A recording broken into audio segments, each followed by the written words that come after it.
Om Swastiastu. Selamat pagi dan selamat datang kami ucapkan kepada para hadirin sekalian dalam acara sidang terbuka promosi Doktor Fakultas Hukum Universitas Udayana atas nama Ide Bagus Bayu Bramantia. Hadirin yang kami hormati, sebelum acara dimulai, izinkan saya menyampaikan dua data singkat dari Promovendus yang dipromosikan pada hari ini. Nama Ide Bagus Bayu Bramantia, tempat tanggal lahir Denpasar 2 Juli 1979, umur 43 tahun. Sampai saat ini beliau berprofesi sebagai Wakil Ketua Yayasan Dwi Jendra dan advokat. Adapun judul disertasi yang akan diujikan dan dipromosikan pada hari ini, pengaturan kewenangan pengurus yayasan yang diberhentikan dalam periode masa jabatan kepengurusan yayasan. Hadirin yang kami hormati, acara akan dimulai dengan menghadirkan pimpinan sidang, tim penguji, dan Promovendus. Hadirin dimohonkan untuk berdiri.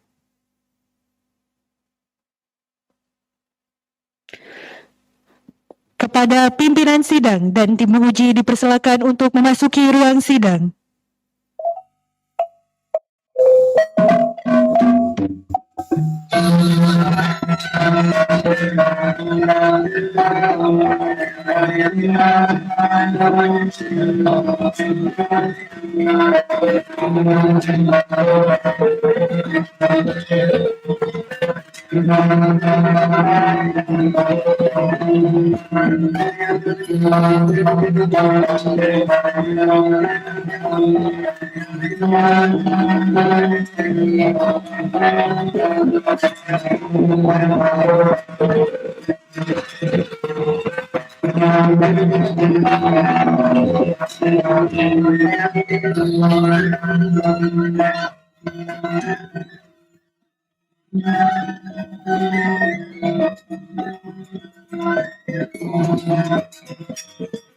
Kepada pimpinan sidang dan tim penguji dipersilakan untuk duduk.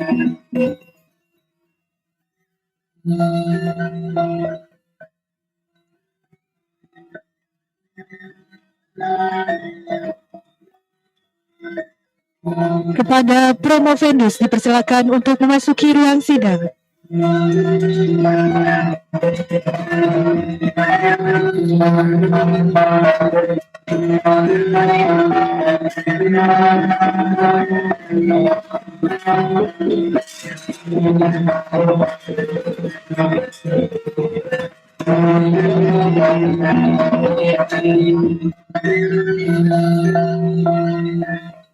Hadirin dipersilakan duduk kembali.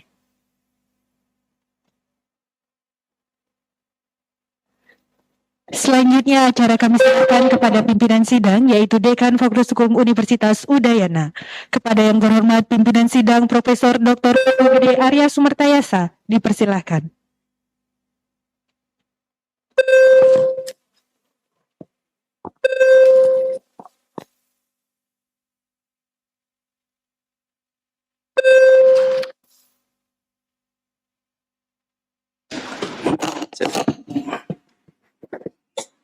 Om Swastiastu.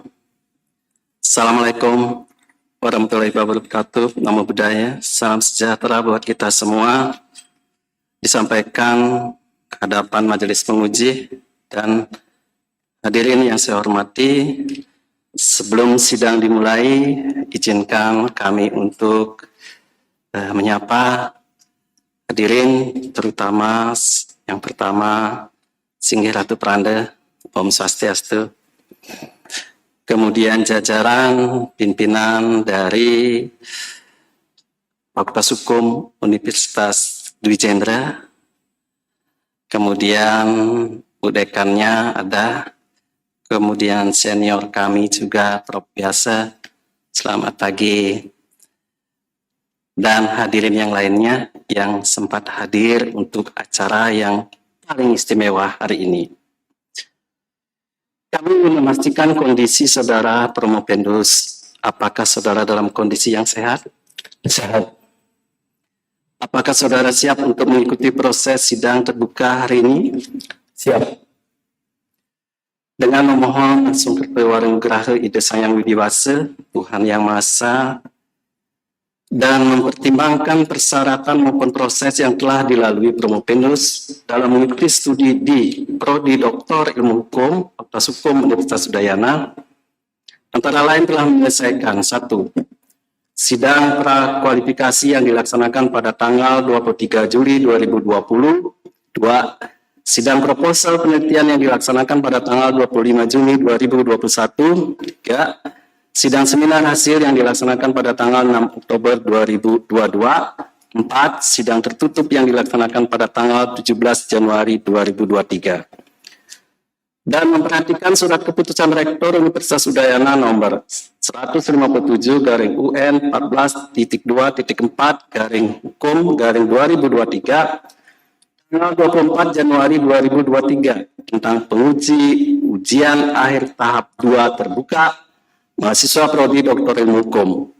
Maka ujian sidang terbuka Prodi Doktor Ilmu Hukum Fakultas Hukum Universitas Udayana dengan Promopendus Saudara Ida Bagus Bayu Brahmantia, nomor induk mahasiswa 189091120 dengan judul disertasi Pengaturan Kewenangan Pengurus Yayasan yang diberhentikan dalam periode masa jabatan kepengurusan yayasan, dinyatakan dibuka dan terbuka untuk umum.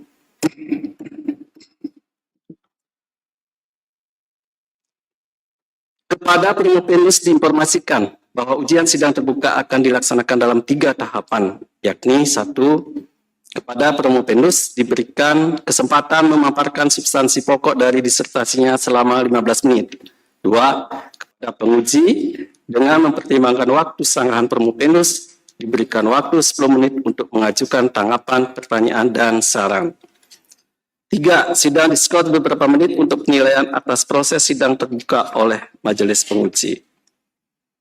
Mohon kepada petugas PEDEL untuk senantiasa mengingatkan kepada semua pihak terkait waktu prosesi sidang terbuka ini. Yang pertama, selanjutnya untuk tahap ini diberikan kesempatan kepada Promopendus untuk memaparkan substansi pokok disertasinya selama 15 menit yang dimulai saat suara PEDEL dibunyikan. Assalamualaikum warahmatullahi wabarakatuh. Om Swastiastu.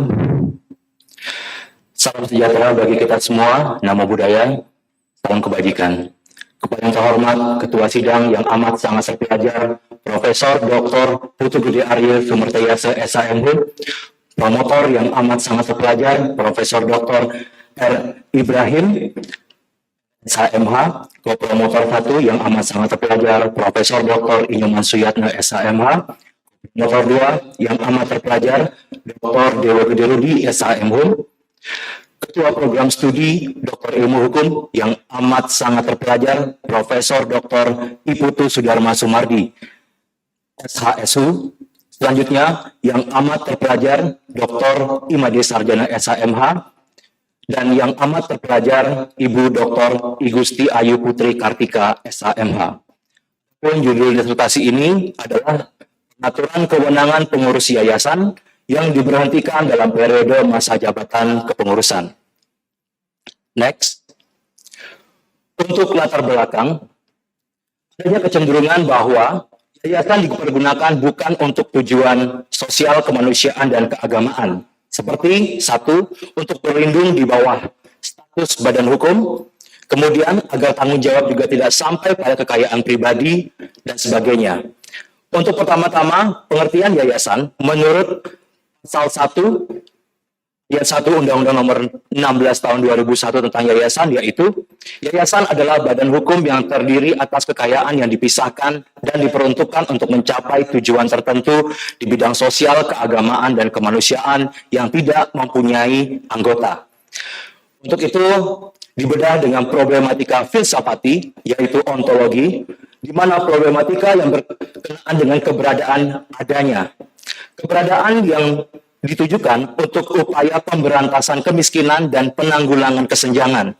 Permasalahan dapat terjadi apabila keberadaan yayasan sudah tidak sesuai dengan nilai, maksud, dan tujuannya, dan dipergunakan sebagai alat untuk melancarkan suatu kepentingan lain. Epistemologi. problematika yang berkenaan dengan proses kehadiran. Kehadiran yayasan sebagai perwujudan suatu kegiatan yang dilandasi oleh kesadaran manusia untuk membantu sesamanya. Dan seiring berjalannya waktu, rupanya proses kehadiran yayasan mulai bergeser. Hal ini dapat terjadi karena pengelolaan yayasan sudah tidak sesuai lagi dengan maksud dan tujuannya. Kemudian, problematika aksiologi yang kami temukan adalah berkenaan dengan kegunaan dan manfaat dari keberadaannya. Nilai-nilai yang terkait dengan keberadaan menjadi permasalahan akibat kehadiran yayasan dirasakan manfaatnya dalam kehidupan bermasyarakat sudah tidak ada lagi. Sehingga pengelolaan sumber daya yayasan yang tidak sesuai, penyalahgunaan wewenang, dan kelembagaannya, atau tidak melaksanakan maksud dan tujuan daripada yayasan tersebut. Next, kemudian untuk latar belakang yuridis, di mana organ yayasan, yaitu yang terdiri dari pembina, pengurus, dan pengawas, dan khususnya pada pengurus, yaitu pengurus yayasan sangat bertanggung jawab penuh atas kepengurusan yayasan untuk kepentingan dan tujuan yayasan serta berhak mewakili yayasan baik di dalam maupun di luar pengadilan. Dan setiap pengurus menjalankan tugas dengan baik. Permasalahan terjadi ketika pemberhentian pengurus menurut undang-undang yayasan dapat dilakukan secara sementara yang dilakukan oleh pengawas dan juga pemberhentian tetap yang dilakukan oleh pembina. Sehingga pemberhentian pengurus sebelum masa jabatan ini dapat berlaku sebelum berakhir. Ini diatur pada pasal 32 ayat 4 Undang-Undang Nomor 28 Tahun 2004 tentang perubahan atas Undang-Undang Nomor 16 Tahun 2001 tentang yayasan, yaitu dalam hal pengurus sebagaimana dimaksudkan dalam ayat 1, selama menjalankan tugas melakukan tindakan yang oleh pembina dirasakan merugikan yayasan, maka berdasarkan keputusan rapat pembina, pengurus tersebut dapat diberhentikan sebelum kepengurusannya berakhir. Problematika ini terjadi di saat pengurus yang diberhentikan tidak menerima atas putusan surat pembina tersebut atas dasar mekanisme yang tidak sesuai dan tidak sejalan ataupun hal-hal yang tidak sesuai dengan ketentuan dari peraturan perundang-undangan. Sehingga pengurus yang diberhentikan melakukan upaya hukum yaitu permohonan ke pengadilan negeri, dapat juga gugatan ke PMH ke pengadilan negeri ataupun gugatan PMH ke PT UN. Dalam hal ini, ketika pengurus diberhentikan sewaktu-waktu, maka keberadaan pengurus di yayasan harus ada. Sehingga diperlukan pengurus pengganti secepatnya. Karena di setiap pergantian pengurus memerlukan pemberitahuan ke Menkumham. Dan kewenangan untuk melaporkan pemberitahuan ke Menkumham tersebut hanya bisa dilakukan oleh pengurus.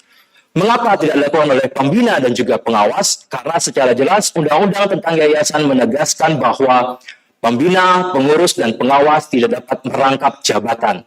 Selain itu juga, untuk mewakili pengurus apabila terjadi perkara di pengadilan, mewakili yayasan untuk di pengadilan, maka penguruslah satu-satunya organ yayasan yang berhak untuk hal tersebut. Next. Sehingga berdasarkan latar belakang tersebut, terdapat rumusan masalah yaitu apa yang menjadi hakikat dari pendirian yayasan. Kemudian, bagaimana pengaturan tentang kewenangan pengurus yayasan yang diberhentikan dalam periode masa jabatan kepengurusan. Dan yang ketiga, bagaimanakah konstruksi norma kepengurusan yayasan terkait dengan pemberhentian pengurus yayasan dalam periode masa jabatan kepengurusan yayasan. Metode penelitian yang dipilih yaitu metode penelitian hukum normatif. Dan landasan teori dan konseptual yang dipilih adalah teori negara hukum, teori badan hukum, teori kewenangan, teori pembentukan peraturan perundang-undangan, dan teori keberlakuan hukum. Serta landasan konseptualnya yaitu badan hukum publik dan privat serta konsep yayasan. Next. Untuk menjawab rumusan masalah pertama, yaitu mengenai hakikat pendirian yayasan, kami menggunakan pendekatan sejarah. Di mana sejarah yayasan di Indonesia itu sudah ada sejak sebelum pada masa Hindia Belanda, kemudian pada masa Hindia Belanda, yang kedua pada masa Indonesia Merdeka, dan juga pada masa berlakunya undang-undang tentang yayasan.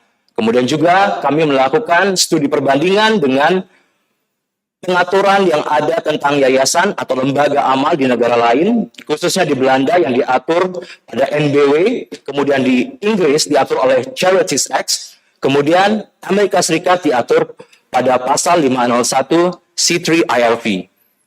Kemudian, untuk mengupas permasalahan ini, kami menggunakan teori badan hukum, yaitu teori fiksi, teori kekayaan bertujuan, teori organ, teori kekayaan bersama, dan kenyataan yuridis. Sehingga kesimpulan dapatkan yaitu di mana badan hukum, yaitu yayasan, itu merupakan status badan hukum. Di Indonesia berlaku sebagai status badan hukum, tapi negara lain dapat dia sebagai badan hukum atau tidak.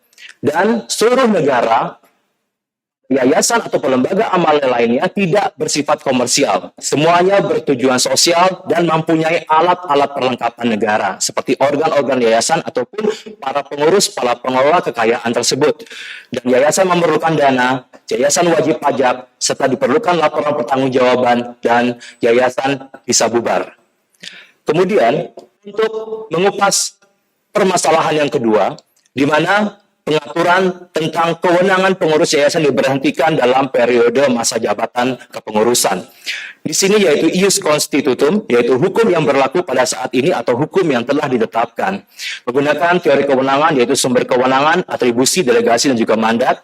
3 komponen kewenangan yaitu pengaruh, dasar hukum, dan juga konformitas hukum. Di sini terkait dengan kewenangan di mana masing-masing organ yayasan seperti pembina, pengurus, dan juga pengawas memiliki kewenangannya masing-masing. Yang terkait dengan disertasi ini adalah bahwa pembina memiliki kewenangannya yang tidak diserahkan kepada pengurus atau pengawas, dan pembina dapat mengangkat dan memberhentikan pengurus dan juga pengawas. Sedangkan pengurus, kewenangannya adalah tidak juga dapat merangkap sebagai pembina atau pengawas, dan pengurus mempunyai kewenangan mewakili yayasan di dalam dan di luar pengadilan. Dan sedangkan pengawas adalah organ yang melakukan pengawasan kepada pengurus, di mana apabila pengurus tidak mendengarkan kembali nasihat dari pengawas, maka pengawas dapat menerbitkan surat pemberhentian sementara. Kemudian, untuk mengupas masalah yang ketiga mengenai konstruksi norma kepengurusan yayasan dalam periode masa jabatan kepengurusan, di sini kami menggunakan teori Rokcipi dan juga teori keberlakuan hukum, serta menggunakan Undang-Undang Nomor 12 Tahun 2001 tentang pembentukan peraturan perundang-undangan. Di mana di dalam teori Rokcipi ini kami berusaha mengupas dengan rule, opportunity, capacity, communication, interest, proses, dan juga ideology. Dan kemudian pada Undang-Undang Nomor 12 Tahun 2011 tentang pembentukan peraturan perundang-undangan, di mana konstruksi norma tersebut dengan cara menyisip atau menambah materi ke dalam peraturan perundang-undangan dan menghapus atau mengganti sebagian materi peraturan perundang-undangan. Sehingga dengan demikian terdapat kesimpulan dan juga saran. Yang pertama yaitu, next slide. Hakikat pendirian yayasan adalah perwujudan suatu organisasi tanpa bertujuan laba yang dipergunakan bagi umat manusia agar dapat membantu sesamanya dengan cara memisahkan harta kekayaan miliknya dengan tulus ikhlas untuk sosial, keagamaan, dan juga kemanusiaan. Dan organisasi ini agar tidak melenceng dari maksud dan tujuannya, maka diatur dalam suatu peraturan perundang-undangan. Sehingga badan hukum yang digerakkan oleh sekumpulan manusia, yang masing-masing diberikan kewenangan demi terlaksananya kegiatan organisasi. Yang kedua, kewenangan pengurus yayasan yang diberhentikan dalam periode masa jabatan kepengurusannya masih belum diatur pada Undang-Undang Nomor 16 Tahun 2001 tentang yayasan maupun pada perubahannya, yaitu pada Undang-Undang Nomor 28 Tahun 2004 tentang perubahan atas Undang-Undang Nomor 16 Tahun 2001 tentang yayasan. Kekosongan hukum terkait kewenangan pengurus yayasan yang diberhentikan dalam periode masa jabatan kepengurusan mencerminkan suatu ketidakpastian kepastian hukum atau ketidakpastian peraturan perundang-undangan dan berakibat pada kekacauan hukum. Yang ketiga, kesimpulan adalah konstruksi norma kepengurusan yayasan terkait dengan pemberhentian pengurus yayasan dalam periode masa jabatan kepengurusan yayasan dilakukan dengan menambah materi ke dalam pasal 36 Undang-Undang Nomor 16 Tahun 2001 tentang yayasan, yaitu dengan demikian pengurus yang diberhentikan berdasarkan keputusan rapat pembina tidak berwenang untuk menjalankan kepengurusan yayasan baik di dalam ataupun di luar pengadilan. Apabila pengadilan memutuskan bahwa dalam membatalkan pengangkatan, pemberhentian, atau penggantian yang ditetapkan berdasarkan rapat pembina tidak sesuai dengan ketentuan yang berlaku, maka anggota pengurus sebelum dilakukannya hal tersebut berwenang kembali untuk mewakili yayasan. Untuk saran, bagi warga negara atau siapapun yang ingin mendirikan yayasan harus memperhatikan hakikat dari pendirian yayasan itu sendiri untuk tercapainya maksud dan tujuannya, baik itu di bidang sosial, keagamaan, dan kemanusiaan. Warga negara yang turut berperan dalam pengelolaan yayasan, baik itu sebagai pembina, pengurus maupun pengawas, harus menjalankan tugas dan fungsi serta kewenangannya dengan baik agar terhindar dari perselisihan yang berakibat buruk bagi yayasan. Kemudian yang kedua, yaitu pemerintah atau para pemangku pembentuk peraturan perundang-undangan di Indonesia seharusnya merevisi kekosongan norma yang terdapat pada undang-undang tentang yayasan, agar dapat menjamin kepastian hukum tentang pengaturan kewenangan kepengurusan yayasan terkait dengan pemberhentian pengurus yayasan yang dapat terjadi pada periode masa jabatan kepengurusan. Dan saran yang terakhir yaitu pemerintah dan atau para pemangku pembentuk peraturan perundang-undangan di Indonesia seharusnya lebih teliti dan memperhatikan landasan filsafati, yuridis, sosiologis dalam membentuk suatu peraturan perundang-undangan, agar mencerminkan 3 tujuan hukum, yakni keadilan, kepastian, dan kemanfaatan, serta terhindar dari norma kosong, norma konflik, maupun norma kabur dalam produk hukum yang dihasilkan. Demikian presentasi kami. Terima kasih kepada Ketua Sidang. Kami persilahkan.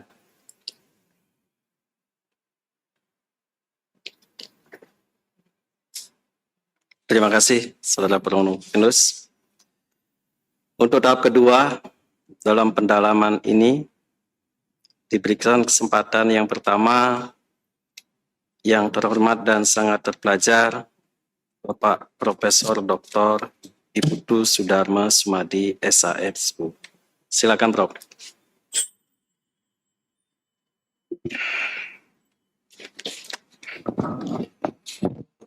Terima kasih pimpinan sidang.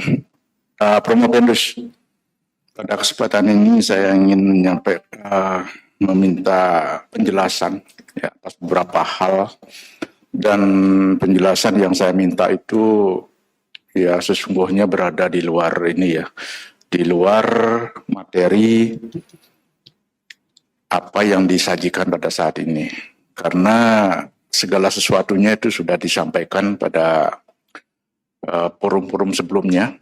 Ya, baik itu pada SAP maupun pada forum ujian tertutup. Ya, begini, Promopendus, kalau kita bandingkan ya, undang-undang mengenai badan hukum ya di Indonesia saat ini belum ada ya. Jadi khusus mengenai badan hukum itu belum ada. Jadi berbeda dengan di luar negeri. Kalau di luar negeri itu ada ya. Corporation Law atau Corporation Act itu ada, itu khusus ya, di samping yang lainnya. Nah, di Indonesia sampai saat ini belum ada. Padahal itu membentuk undang-undang di Indonesia sebetulnya sangat ini ya, membutuhkan proses yang rumit, kemudian mahal ya. Tapi ya orang masih cenderung saja untuk selalu mengutamakan undang-undang. Ya contohnya kalau kita lihat tesis disertasi itu sarannya itu pasti ya menyarankan terbentuknya undang-undang. Gitu. Padahal itu sudah diketahui membentuk undang-undang di Indonesia seperti tadi saya sampaikan mahal. Ya. Nah, pertanyaan saya, mengapa ya sampai saat ini belum ada undang-undang khusus mengenai badan hukum? Itu yang pertama ya. Nah, kemudian yang kedua, ini langsung ke pertanyaan ya. Apakah badan hukum dapat disita? Ya.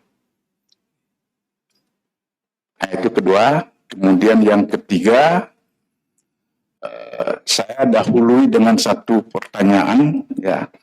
Apakah yayasan boleh pinjam uang? Boleh, boleh. Nah, pertanyaan saya berikutnya, yayasan dari segi personalitasnya itu punya agama sendiri.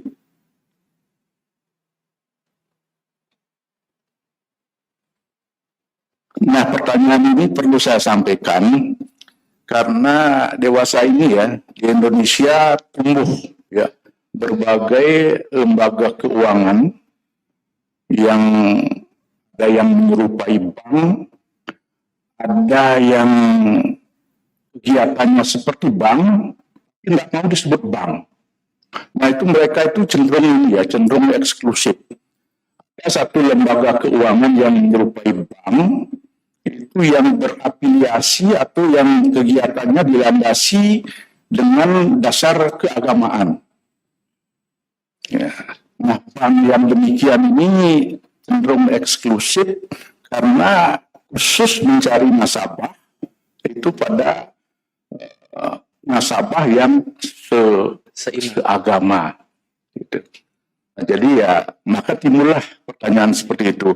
Kalau misalnya ya Yayasan Dwi Jendra, ya, itu boleh nggak pinjam uang pada lembaga keuangan yang dilandasi keagamaan yang berbeda ya dengan agama yang dianut oleh para pendiri Yayasan Dwi Jendra. Jadi intinya apakah yayasan itu punya agama gitu ya. Jadi ya cukup 3 pertanyaan itu saja. Inggih, suksema Prof. 3 pertanyaan tapi cukup berat, Prof. Sama Prof. Inggih, apabila tiang mencermati dari pertanyaan Bapak Kaprodi, mengapa banyak memang badan hukum yang ada di Indonesia, tapi kenapa tidak dijadikan satu dalam suatu peraturan perundang-undangan? Seperti contohnya di Amerika menggunakan istilah Act dan juga pada Inggris menggunakan pada Amerika dengan Code, kemudian juga Inggris menggunakan pada Act. Mungkin akan saya jawab seperti ini, Prof. Jadi badan hukum yang ada di Indonesia itu masing-masing mempunyai karakteristik yang berbeda-beda, Prof. Masing-masing badan hukum itu mempunyai karakteristik yang berbeda-beda. Contohnya saja, yaitu yayasan, karakteristiknya adalah sosial, kemanusiaan, keagamaan, dan juga pengelolaan kekayaannya dipergunakan untuk kepentingan publik. Sedangkan karakteristik yang berbeda yaitu PT memiliki karakteristik yang khusus yaitu komersial, di mana keuntungannya untuk kepentingan pribadi atau privat. Dan sedangkan kemudian pada koperasi memiliki karakteristik komunal, jadi pelayanan terhadap anggotanya. Memang walaupun pada saat ini koperasi juga melakukan pelayanan kepada siapa saja di luar daripada anggotanya. Jadi mungkin bisa saya garis bawahi bahwa setiap objek dari suatu badan hukum tersebut atau setiap persona dari masing-masing badan hukum tersebut memiliki karakteristik yang khusus. Setiap persona dari badan hukum tersebut memiliki karakteristik dan membutuhkan perlakuan yang khusus. Jadi badan hukum itu adalah suatu lembaga fiksi yang diberikan titel kesubjektan hukum seperti orang, sehingga masing-masing dari badan hukum itu merupakan suatu representasi persona sesungguhnya yang belum tentu belum tentu masing-masing orang mendapatkan perlakuan yang sama. Jadi beda karakter ini beda pula sifat dan persona yang diwakili. Kemudian untuk jawaban yang selanjutnya yaitu apabila ditinjau dari sisi teori perundang-undangan, di mana sistem perundang-undangan di Indonesia sangat besar dipengaruhi oleh Amerika dari segi legislasi. Di Amerika sendiri, setiap objek itu mendapatkan perlakuan sendiri. Sehingga Amerika ataupun negara-negara Inggris itu menyebutnya dengan code atau juga act, seperti yang saya sampaikan tadi. Di mana hal tersebut mengatur hal-hal khusus. Dan walaupun masing-masing kekhususan dari hal tersebut dirangkum, untuk act ataupun code itu dirangkum, tapi akan tetap diberikan nama sebagai pun code. Dan beda dengan sistem dari Eropa kontinental, contohnya saja seperti di Indonesia, semua urusan perdata diatur dalam satu undang-undang. Kemudian semua urusan pidana diatur dalam pidana. Sehingga kita mengenal dengan sebutan kitab Undang-Undang Hukum Perdata dan Kitab Undang-Undang Hukum Pidana. Itu untuk jawaban yang pertama. Kemudian yang kedua, apakah badan hukum tersebut dapat disita? Secara tegas saya sampaikan tidak dapat disita. Jawabannya adalah badan hukum ini memang dia mendapatkan suatu perlakuan hukum atau tindakan hukum. Badan hukum ini tidak dapat disita, tapi badan hukum ini mendapatkan suatu perlakuan hukum dan juga tindakan-tindakan hukum, dan juga mendapatkan juga perlakuan hukum yang dilakukan oleh badan-badan hukum tersebut. Salah satu contohnya yaitu yayasan. Apabila tidak mengelola yayasan dengan baik, maka perlakuan hukum yang badan hukum dapatkan yaitu bubar, bergabung dengan yayasan lain. Kalau dibandingkan dengan di Amerika, di mana setiap objek itu mendapatkan perlakuan yang sendiri, jadi sehingga bisa disebut dengan code ataupun juga act. Dalam hal tersebut, dalam badan hukum itu, yaitu sebenarnya apabila terjadi di suatu pengadilan dengan penyebutan bahwa badan hukum tersebut disita, sebenarnya disita itu bukanlah badan hukumnya, karena badan hukum itu adalah fiksi. Dia bukan benda, dia bukan objek yang dapat diraba secara panca indera. Dia adalah fiksi. Sehingga badan hukumnya yang mendapatkan perlakuan. Kemudian yang disita apa? Yang disita itu dapat berupa kekayaannya, benda-bendanya. Mengapa? Mungkin istilah sita lebih kita dengar pada saat putusan pengadilan. Disita adalah kekayaan. Karena apa? Karena untuk pemeriksaan, agar kekayaan tersebut mungkin tidak dipergunakan dulu sebelum keputusan itu menjadi inkrah. Demikian untuk jawaban kami yang kedua. Pada intinya, apakah dapat disita? Tidak. Untuk yang ketiga, mungkin saya akan sambung di lain waktu, Prof. Sukses, Prof. Terima kasih, Bapak Profesor Dr. Kudus Sudarmasmadi. Berikutnya, kalau tadi sudah dimulai dengan syarat-syarat pendirian sebuah yayasan, akan dilanjutkan oleh yang terhormat dan terpelajar Bapak Dr. Imade Sarjana SAMH. Silakan, Pak.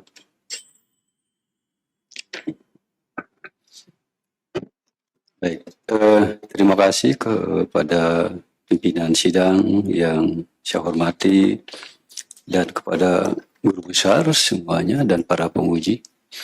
Tim promotor, selamat untuk saudara Provenus yang sudah berada di podium panas. Gitu ya. Ada 3 yang saya mau tanyakan. Yang pertama, mohon saudara jelaskan, karena di landasan teoritisnya ini kan menggunakan teori keberlakuan hukum. Dan ini kan untuk salah satu teori ini untuk menganalisis permasalahan yang saudara Provenus sampaikan. Yang kedua, tadi juga sudah disinggung bahwa yayasan itu kan boleh meminjam, gitu ya. Nah, pertanyaan saya yang kedua ini, apabila yayasan itu berutang kepada pihak ketiga,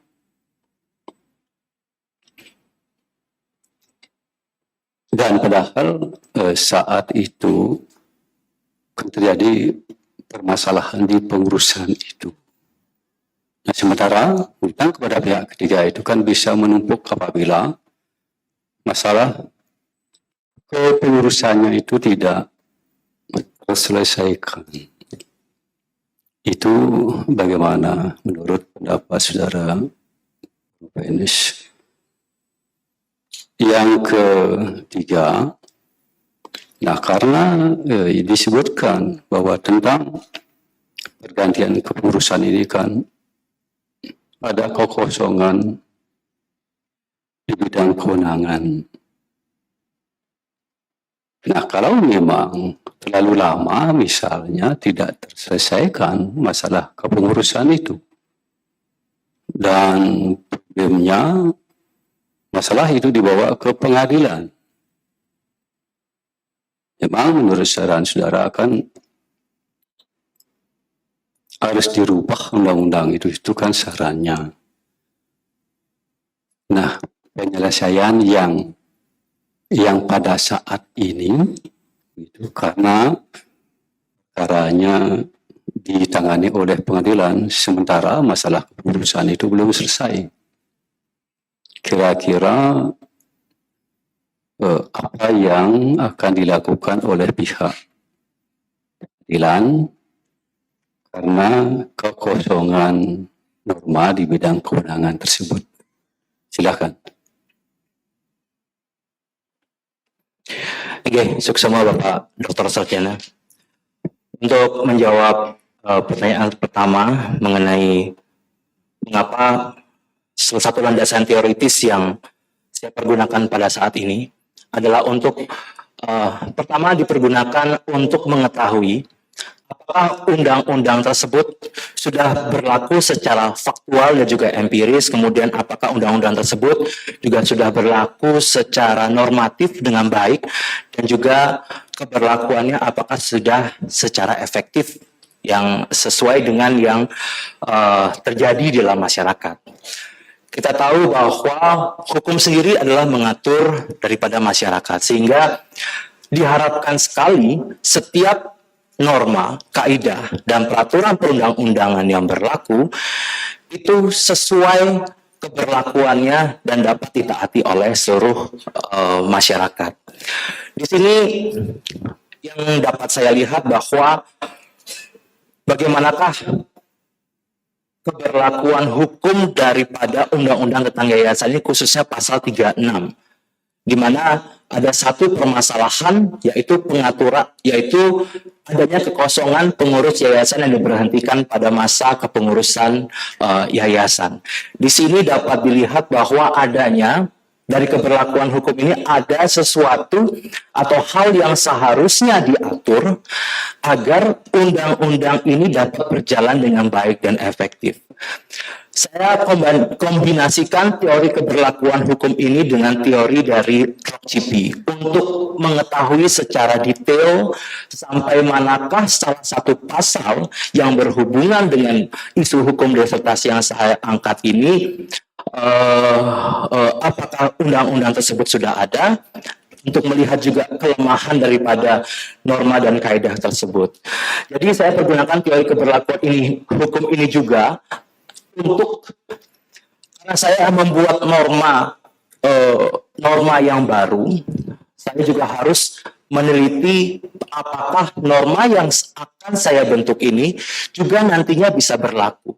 Sehingga dapat memberikan alasan-alasan mengapa norma ini harus ada, mengapa norma ini harus terwujud, dan mengapa norma ini harus dijalankan dengan secepat-cepatnya. Karena ada sisi dari urgensinya juga. Demikian. Jadi teori keberlakuan hukum ini saya pergunakan untuk hal tersebut, dan juga saya kombinasikan dengan teori peraturan perundang-undangan yang lainnya, seperti contohnya adalah teori Locke-Cippi dan sebagainya. Demikian. Untuk yang kedua, apakah yayasan boleh berhutang? Gitu ya, Prof. Bapak ya. Yayasan boleh berhutang pada lembaga lain, asalkan ada satu prosedur dan juga mekanisme yang sudah diatur di dalam undang-undang tentang yayasan dan juga anggaran dasar. Yang pertama, kembali lagi kepada kewenangan pengurus. Kewenangan pengurus, salah satunya, pengurus tidak boleh menjaminkan hutang. Tetapi pengurus dapat menjaminkan hutang apabila mendapatkan persetujuan daripada organ pembina. Hutang ini pun tentunya akan kembali dilihat oleh pembina sesuai dengan maksud dan tujuan daripada yayasan itu sendiri. Kemudian apabila itu hutangnya bisa dikatakan tidak dapat dibayar, kemudian dibawa ke ranah pengadilan, bisa saya simpulkan mungkin siapa yang bertanggung jawab atas hutang tersebut. Kembali lagi kepada pertanyaan Bapak Koprodi, yaitu bagaimana jadinya? Disita. Kembali lagi, badan hukum tidak dapat disita. Sehingga Undang-Undang tentang yayasan menyebutkan bahwa apabila terjadi hal seperti ini, maka yayasan tersebut dapat bubar, atau yayasan itu sendiri dapat bergabung dengan yayasan yang sesuai dengan maksud dan tujuannya. Hal ini mungkin kena pada bila dibandingkan dengan PT. Apabila PT Pilot, tentunya yang mengurusi hutang yang ada adalah pemiliknya. Nah, bagaimana dengan yayasan? Yayasan apakah ada pemiliknya? Nah, kalau disebutkan mungkin seperti tadi bahwa pendiri dia memisahkan kekayaannya untuk suatu kegiatan dengan tujuan sosial, kemanusiaan, dan sebagainya. Itu sudah pasti dapat dikatakan bahwa tentunya salah satu juga motivasi daripada warga Indonesia untuk membentuk yayasan adalah memisahkan harta kekayaannya, dan jawabannya apabila terjadi seperti ini tidak kembali kepadanya. Jadi mungkin apabila terjadi di pengadilan terkait dengan keputusan tersebut, yang bisa saya sampaikan adalah yayasan tersebut akan berefek pada pembubarannya, kemudian dikembalikan kepada negara, karena itu sudah sepenuhnya menjadi milik negara. Jadi negara yang akan mempertanggungjawabkan hal tersebut, ataupun juga yayasan yang ingin mungkin bergabung dengan yayasan tersebut, maka yayasan sesuai dengan kesepakatan daripada dua organ yayasan tersebut yang bergabung, bagaimanakah tindakan terhadap hutang tersebut. Demikian. Kemudian untuk yang ketiga yaitu kekosongan di bidang kewenangan. Dikembalikan lagi bahwa Undang-Undang tentang Yayasan mengatur bahwa hanya penguruslah yang dapat mewakili yayasan baik itu di dalam ataupun di luar pengadilan. Memang juga disebutkan bahwa problemnya ini apabila dibawa ke pengadilan. Dilihat dari teori negara hukum, yaitu perlindungan hak-hak asasi manusia, bahwa setiap manusia dilindungi hak-haknya. Begitupun juga dengan pengurus. Pengurus ini diberikan kesempatan untuk melakukan upaya hukum apabila pengurus itu sendiri menganggap bahwa pemberhentiannya tidak sesuai dengan ketentuan yang berlaku. Sehingga dalam hal ini pengurus sendiri dapat mengajukan mohonan ke pengadilan atas pembatalan surat keputusan tersebut. Pengurus yang diberhentikan, seksama. Bapak Sarjana mungkin ketempatan. Baik, terima kasih. Waktu saya serahkan kepada pimpinan sidang. Ya, terima kasih Pak Dr. Made Sarjana. Mudah-mudahan nanti nyelip jawabannya lagi satu ya di penanya yang berikutnya. Jadi masih bicara yayasan seputar tentang hak dan kewajiban sebagai badan hukum ya. Kenapa yayasan tidak seperti badan hukum yang lainnya seperti PT ya.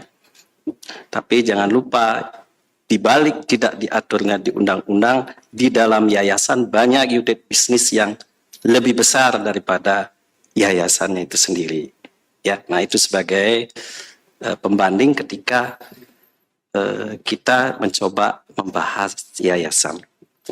Berikutnya, saya lanjutkan kepada yang terhormat dan terpelajar, Ibu Dr. Igusti Ayu Putri Kartika, SHMH. Silakan, Bu. Baik, terima kasih yang terhormat Ketua Sidang, begitu juga penguji yang lain. Om Swastiastu, Ida Ratu Pranda, begitu juga undangan yang lain. Ya, Saudara Promopendus, ya. Kalau kita bicara yayasan, ini adalah sesuatu hal yang menarik ya, khususnya di Provinsi Bali ini keberadaan yayasan ini sangat-sangat dibutuhkan oleh masyarakat ya. Dan juga yayasan ini sudah lama diakui dan tidak diragukan keberadaannya gitu. Coba kita bayangkan manakala yayasan Dwi Jendra ini tidak ada. Setiap tahun orang tua pasti resah.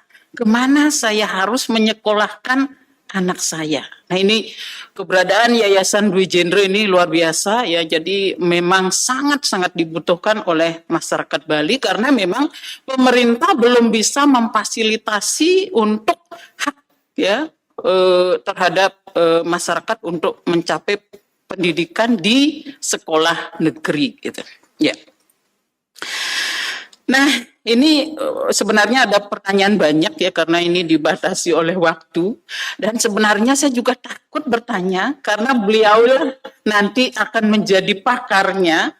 Beliau tahu dari sisi praktisi dan juga nanti dari sisi teoritis kan gitu.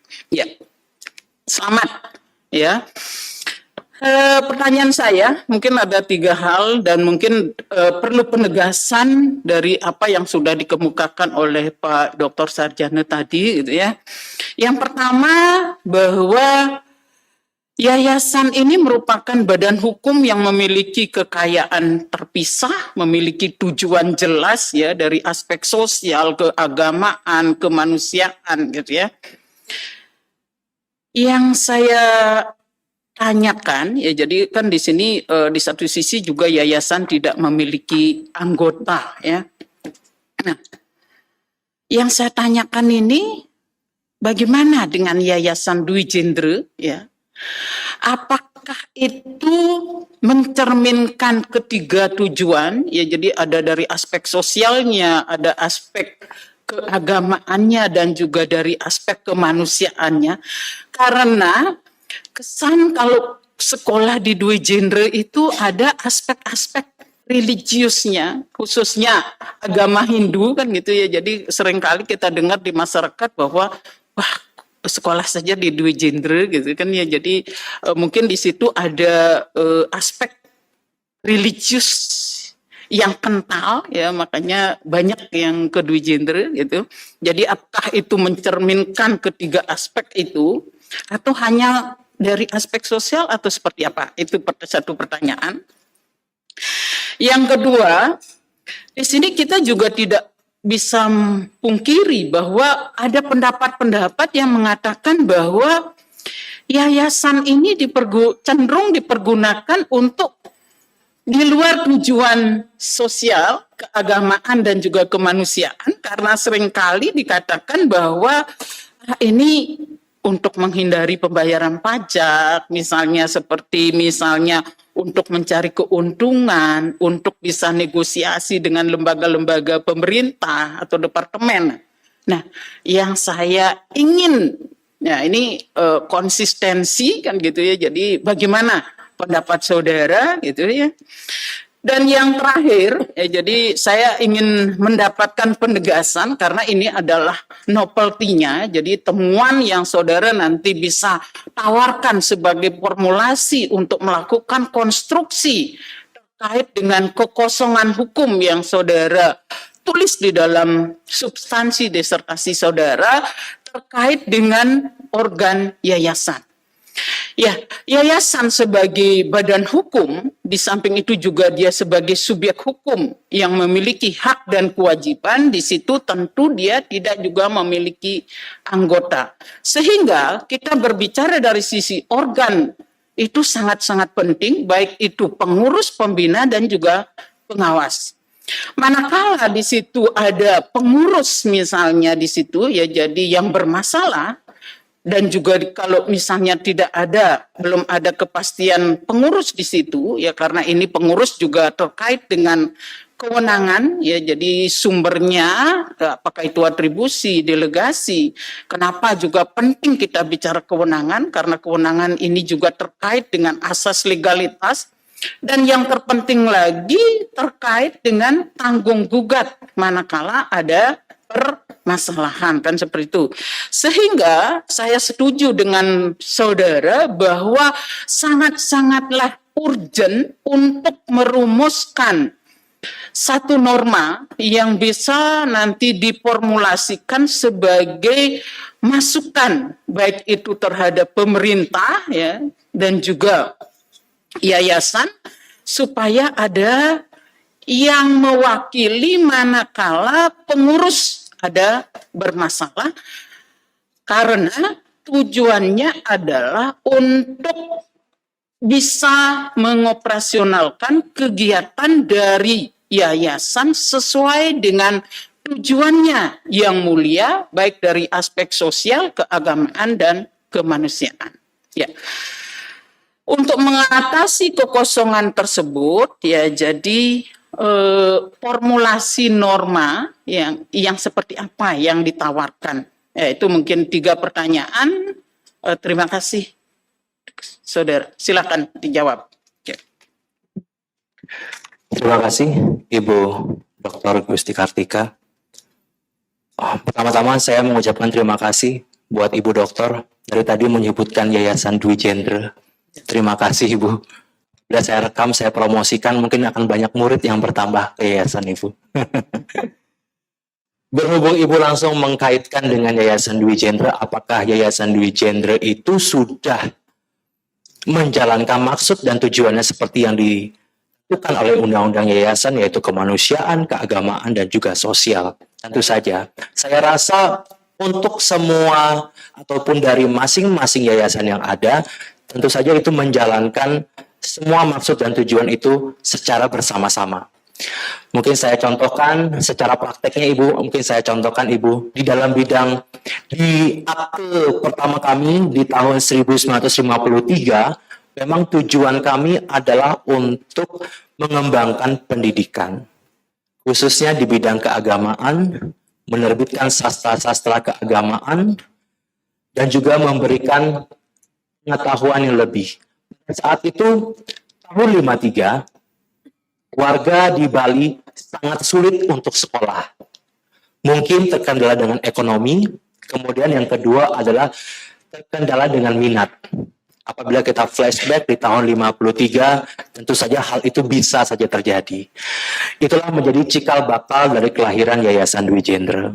Kemudian secara prakteknya, apabila dibilang sudah sesuai dengan kegiatan keagamaan, tentu saja dengan cara kami menjalankan yayasan di bidang pendidikan dengan menyebarkan pendidikan di bidang agama, pelestarian adat istiadat, dan sebagainya. Di bidang kemanusiaan, Yayasan Dwi Jendra menjalankan kemanusiaan memang salah satu tujuan dari negara juga mengesahkan atau memberikan peluang tumbuh dan lahirnya yayasan itu adalah untuk membantu negara dalam bidang sosial, keagamaan, dan sebagainya. Bisa dilihat pada pasal 27 di mana dapat mengembangkan pasal 27 daripada Undang-Undang Dasar 1945, kemudian juga pasal 34 di mana fakir miskin dan juga anak-anak terlantar dipelihara oleh negara sebagai pendukung. Sehingga dengan demikian Yayasan Dwi Jendra adalah salah satu pendukung daripada maksud dan tujuan daripada negara tersebut untuk mensejahterakan masyarakatnya. Apabila sosial, Ibu sebutkan secara praktek kami telah melakukannya. Kami bekerja sama dengan beberapa yayasan-yayasan panti asuhan untuk kami berikan free SPP atau keringanan biaya SPP. Tergantung pada kegiatan daripada yayasan itu sendiri. Hal ini pun dengan menjalankan kegiatan sosial ini pun, keagamaan ini pun, dan juga kemanusiaan ini sebenarnya sangat mempermudah kami untuk mendapatkan karena yayasan ini kan memerlukan dana. Dengan base atau dasar seperti ini, makanya yayasan itu sangat mudah untuk memohon bantuan kepada pihak-pihak lain karena maksud dan tujuannya seperti ini. Tapi kembali lagi, terkadang cenderung yayasan itu dipergunakan untuk hal-hal di luar tersebut. Mungkin ini menyambung dengan pertanyaan Ibu yang kedua. Bahwa mungkin saja, bukan bisa dibilang mungkin saja, bahkan ada beberapa yayasan yang memang tujuan pendiriannya adalah untuk hal-hal yang berbeda. Maksud dari pendirian yayasan pada awalnya mungkin pendiri ini telah mengkonsepkan bahwa saya akan memisahkan harta kekayaan saya pergunakan untuk kegiatan sosial, keagamaan, dan kemanusiaan. Dan selanjutnya, kecenderungan itu secara praktek terjadi apabila yayasan itu sudah besar. Dana yang dikelola cukup besar. Bantuan yang diperoleh cukup besar. Sehingga pengelolaan kekayaan ini seharusnya lebih ketat lagi. Seharusnya pengelolaan kekayaan ini harus dapat dipertanggungjawabkan lebih baik. Akan tetapi, tentu saja manusia tidak luput dari hal-hal tersebut. Sehingga terkadang yayasan itu cenderung untuk mencari cara bagaimana bisa memanfaatkan kekayaan yayasan itu. Salah satunya, yaitu menghindari pajak, sebagainya. Sukses sama Ibu Dr. Gusti Kartika.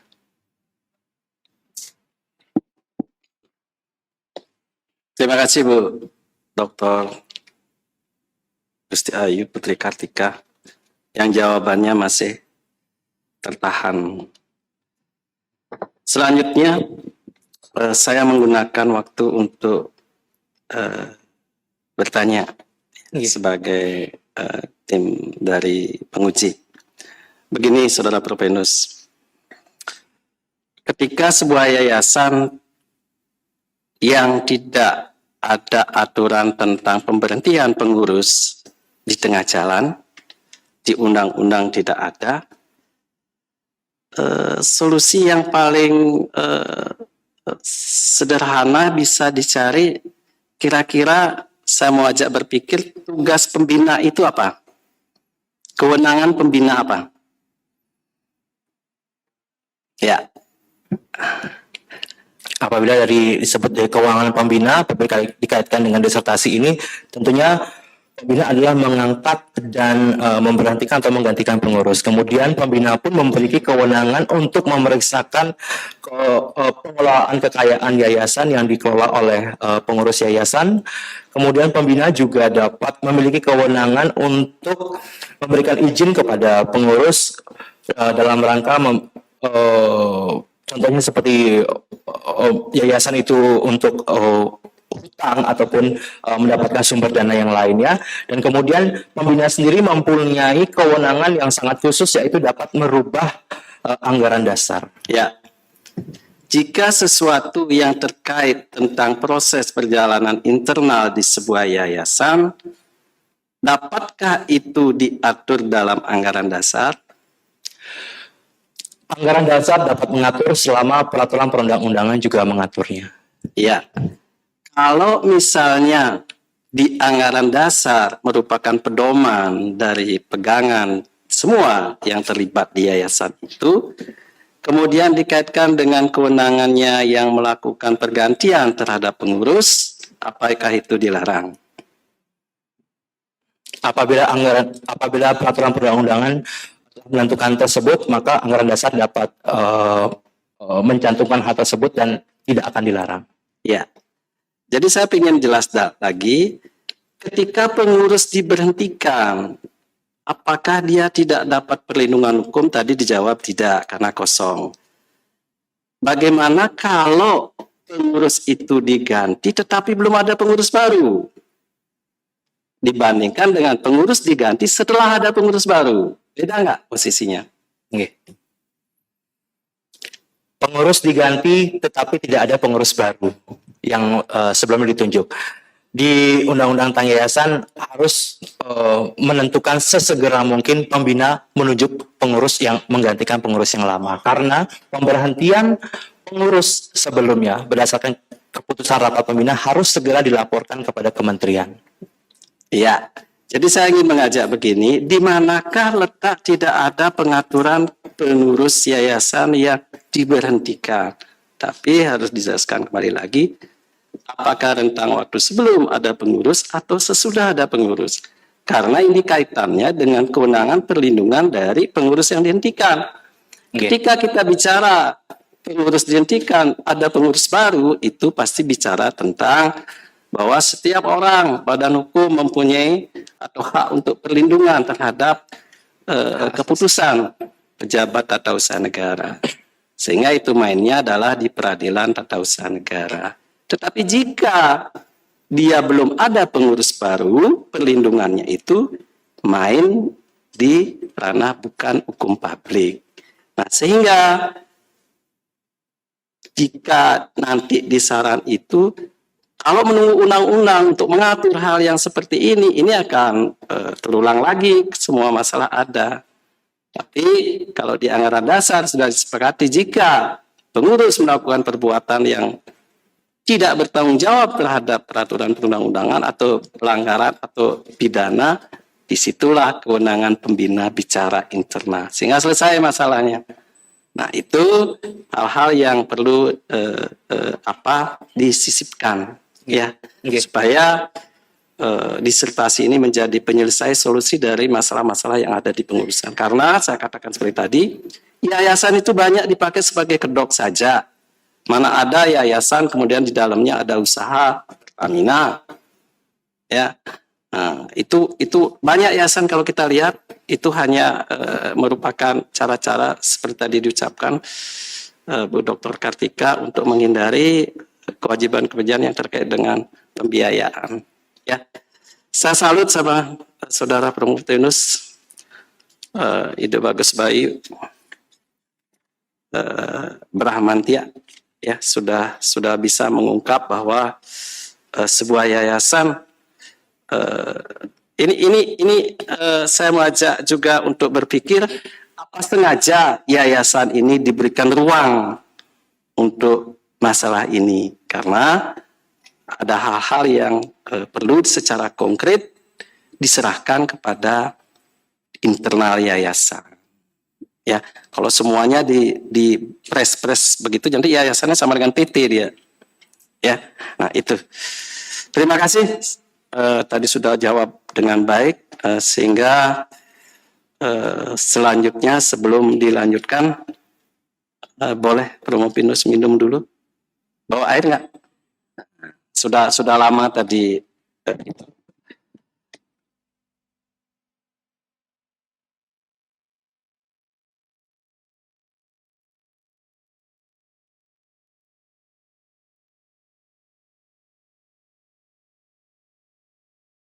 Sudah, Promopinus? Sudah. Kesempatan selanjutnya diberikan kepada tim promotor dan co-promotor yang sudah biasa menemani Promopendus. Barangkali ada hal-hal yang tersisa yang belum total diberikan ilmunya kepada Promopendus. Sekarang diberikan kesempatan terakhir pertemuan dalam proses pembimbingan sejak dari proposal. Yang pertama, yang sangat terpelajar dan terhormat, Bapak Dr. Dewa Gede Rudi SHM. Silakan Pak. Terima kasih, Profesor Pimpinan Sidang, Saudara Promopendus. Saya sebagai promotor saudara tentu sudah banyak sekali waktu untuk kita berdiskusi, membahas mengenai disertasi saudara. Namun pada kesempatan ini saya ingin juga menyampaikan dua pertanyaan atau minta klarifikasi dari saudara. Karena pada sidang ini saya juga sebagai di samping sebagai tim promotor saudara. Ada dua hal yang ingin saya mendapatkan gambaran atau penjelasan dari saudara. Tentunya penjelasan dari saudara ini sekaligus juga bisa diketahui oleh publik, ya, oleh masyarakat, terutamanya oleh para hadirin yang hadir pada sidang terbuka ini. Yang pertama yang ingin saya dapatkan penjelasan dari saudara, yayasan saudara kan sudah paham filosofi yayasan itu kan tujuannya adalah di bidang sosial kemasyarakatan, ya. Namun pada prakteknya sekarang banyak yayasan-yayasan yang menjalankan kegiatan usaha yang tentunya orientasinya profit, ya. Nah, secara diametral ini kan berbeda konsepnya dengan yayasan.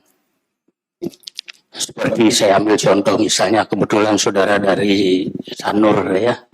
Yayasan Sanur itu banyak sekali punya bidang usaha, punya gedung yang disewakan, punya laundry, dan jenis-jenis usaha yang lainnya. Bahkan kalau tidak salah dengar juga masalah sampah pun dikelola oleh yayasan itu, ya. Pertanyaan saya, apakah boleh sebuah yayasan melaksanakan kegiatan usaha seperti itu? Itu yang pertama. Kemudian yang kedua, saya ambil contoh misalnya di dalam Badan Hukum Perseroan Terbatas. Di Badan Hukum Yayasan juga mengenal adanya pemisahan harta kekayaan, ya. Satu ciri atau karakter Badan Hukum kan ada kekayaan yang terpisah.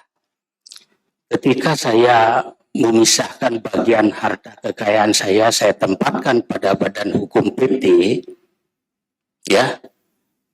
Boleh jadi misalnya pada awal pendirian PT saya pendiri dan sekaligus sebagai pemegang saham. Dan sekaligus boleh dikatakan saya juga pemilik usaha, kan itu. Tergantung berapa persen saham yang saya tempatkan di BD tersebut. Nah, pertanyaan saya, bagaimana dengan yayasan? Ketika saya mendonasikan, menghibahkan bagian dari kekayaan saya tempatkan pada yayasan, apakah itu berarti saya pemilik yayasan? Saya banyak mendengar di luar, bahkan ada orang yang petatang peteng-teng ngomong, saya pemilik yayasan ini. Saya punya hak, punya wewenang untuk mengatur jalannya yayasan. Padahal kita tahu, di dalam yayasan juga ada struktur organisasinya. Ada pembina, ada pengurus, ada pengawas, ya. Yang masing-masing punya tugas dan kewenangan sendiri-sendiri sebagaimana diatur di dalam undang-undang yayasan maupun anggaran dasarnya, ya. Yang saya ingin mendapatkan menjelaskan apakah seseorang yang menempatkan atau mendonasikan hartanya kekayaan yayasan, apakah dia pemilik yayasan? Apakah pembina pemilik yayasan? Apakah pengurus pemilik yayasan? Apakah pengawas pemilik yayasan juga? Nah, itu dua pertanyaan saya. Mohon saudara kandidat untuk bisa memberikan penjelasan. Silakan. Oke, sama Bapak Dr. Dewa Rudi. Seperti yang disampaikan oleh Ketua Sidang tadi, mungkin ada ilmu yang belum diberikan, tapi sebenarnya Bapak Dr. Dewa Rudi sudah memberikan ilmunya buat saya semuanya. Tapi itu kembali kepada saya, apakah saya bisa menyerap semuanya. Begitu dokter. Oke. Mungkin Tiang bisa buktikan seberapa mana Tiang bisa menyerap ilmu dari Bapak Dokter. Nah, dari dua pertanyaan ini mungkin Tiang bisa kaitkan satu dengan yang lainnya. Apakah yayasan bisa mendirikan badan usaha? Tentu saja yayasan dapat mendirikan badan usaha. Karena yayasan itu walaupun dia bergerak di bidang sosial kemanusiaan dan juga keagamaan, tentunya yayasan dalam menjalankan roda kegiatannya itu membutuhkan suatu dana. Di Undang-Undang Yayasan memperbolehkan yayasan untuk membentuk badan usaha. Akan tetapi, apakah yayasan itu badan usaha? Tidak. Tetapi, yayasan boleh membentuk badan usaha atau yayasan membentuk badan usaha dengan menggabungkan diri dengan badan usaha yang lainnya. Demikian. Ciri-ciri dari beberapa yayasan apabila dilihat dari kegiatan yayasan yang ada di Inggris, di mana menyebutkan bahwa ada sebutan trustee, di mana ada settler. Settler itu adalah orang-orang yang memang sengaja memisahkan harta kekayaannya untuk diberikan kekayaannya kepada para pengelolanya. Kemudian, trustee ini mempunyai direksi. Direksi inilah yang bisa kita andaikan seperti pembina, pengawas, dan juga pengurus. Khususnya pengurus. Dan ada juga disebutkan dengan yang namanya beneficiary. Jadi maksud dia untuk memberikan kepada lembaga amal itu jelas kepada siapa dia memberikan. Dengan demikian kita jelas mengetahui bahwa ada satu orang yang memang memiliki harta kekayaan yang luar biasa untuk menjalankan hal tersebut. Dia secara rutin satu orang tersebut untuk memberikan kepada pengelola tersebut. Memang beda perlakuannya di luar negeri dan juga di Indonesia. Kalau di Indonesia, sumber daripada dana yang diperoleh dari secara pribadi ataupun sumber yang diperoleh dari masyarakat itu memang disebutkan tetap yayasan. Tetapi di negara lain ada dikategorikan dengan private foundation atau public foundation. Jadi tentu saja itu sangat berkaitan dengan sumbernya dari mana. Kemudian apabila dibandingkan, mungkin memang mengambil contoh yang paling sederhana yaitu Yayasan Sanur membuka usaha laundry, usaha dan sebagainya. Memang dalam hal ini saya kembalikan lagi, mungkin Yayasan Sanur, maaf mungkin saya tidak terlalu mengetahui Yayasan Sanur, apabila dibandingkan dengan Yayasan Sanur memang tujuannya untuk kemanusiaan dan juga kesejahteraan daripada warga Sanur tersebut.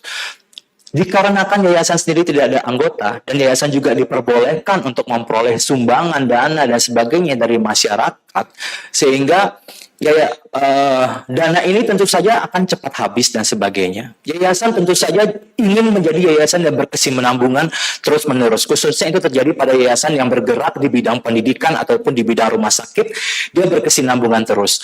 Akan berbeda sekali dengan yayasan yang hanya bergerak untuk kegiatan bencana alam di Semeru. Contoh, yayasan itu hanya ada saat itu juga. Setelah itu, menurut anggaran dasarnya, maksudnya adalah untuk kemanusiaan dalam kegiatan kemanusiaan penyelamatan warga yang terkena bencana. Setelah semua kekayaan diberikan kepada beneficiary tersebut, tentunya yayasan tersebut akan bubar dengan sendirinya. Karena sesuai dengan maksud dan tujuannya. Akan tetapi apabila kita melihat dari Yayasan Sanur ataupun Yayasan Dwi Jenderal yang bergerak di bidang pendidikan, tentunya dia butuh kesinambungan, terus-menerus tetap ada.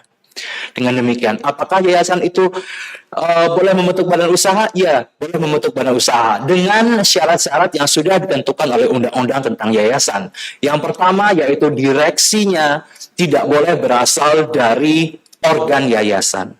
Dia harus tetap sangat berbeda daripada yayasan itu sendiri.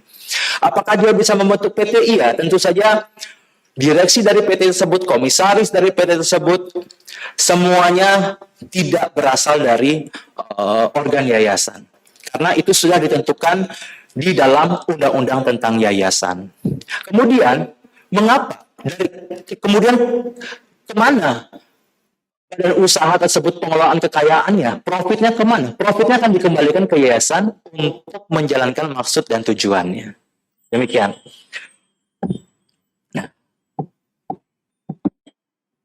Terima kasih Pak Dr. Dewa Rudi.